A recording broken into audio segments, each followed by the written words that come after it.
Bienvenue dans l'entreprise du royaume, la série qui va transformer votre manière de faire des affaires avec Dieu. Pendant trop longtemps, nous avons confondu la foi avec l'attente passive.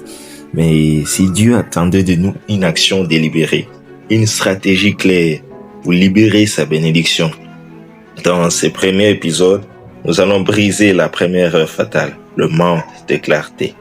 Préparez-vous à changer de perspective car cette série est conçu pour passer de la prière au résultat. Alors, vous avez la foi. Vous priez chaque matin pour que votre entreprise décolle. Vous avez même peut-être gêné pour ce contrat ou ces clients. Et pourtant, le compte bancaire reste vide. Le téléphone ne sonne pas. Est-ce que Dieu vous a oublié? Non. Le problème n'est souvent pas votre manque de spiritualité, mais votre manque de structure. Alors, dans cette vidéo, nous allons briser 3 erreurs fatales qui bloque la bénédiction dans votre business. Restez jusqu'à la fin car la 3e erreur est celle qui maintient 90% des entrepreneurs chrétiens dans la stagnation. La première erreur, ce n'est pas le manque d'argent, c'est le manque de vision précise.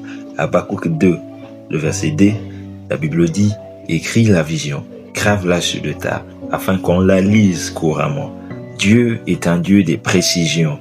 Regardez la création. Il n'a pas dit « faisons-le un monde flou ».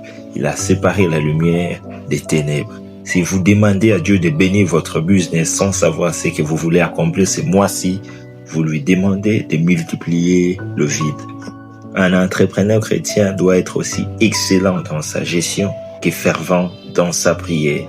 La clarté attire la faveur.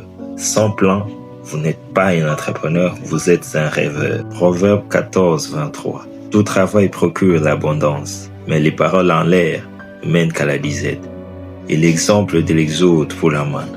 L'entrepreneur religieux attend un miracle, comme on attend de gagner au loto. Il prie pour ses ventes, mais ne touche pas son marketing.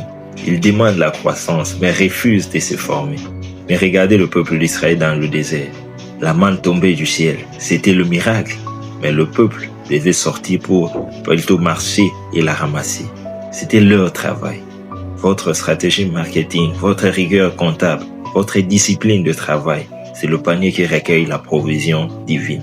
Dieu bénit l'ouvrage de vos mains, pas votre divan. Matthieu 25, le verset 26 à 27. Serviteur méchant et paresseux, il te fallait donc remettre mon argent au banquier et à mon retour, j'aurais retiré ce qui est à moi avec un intérêt. Certains pensent que l'ambition est un péché.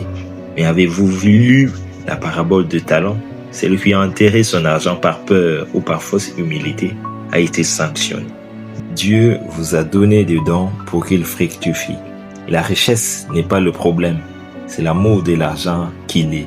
Soyez riche pour devenir un canal de bénédiction. Plus vous avez des ressources, plus vous pouvez bâtir des églises et des orphelinats et financer l'évangile. Votre succès est un outil pour le royaume. Dans ces premiers épisodes de l'entreprise du royaume, nous avons vu que la clarté est la première étape vers la bénédiction. Mais ce n'est que le début. Dans le prochain épisode, nous allons plonger dans la différence cruciale entre la foi et la paresse spirituelle et comment vous pouvez préparer le terrain pour recevoir la manne divine. Ne manquez pas la suite, abonnez-vous à la chaîne, activez la cloche et partagez cet épisode si vous êtes prêt à bâtir avec une vision royale. À très vite pour l'épisode 2.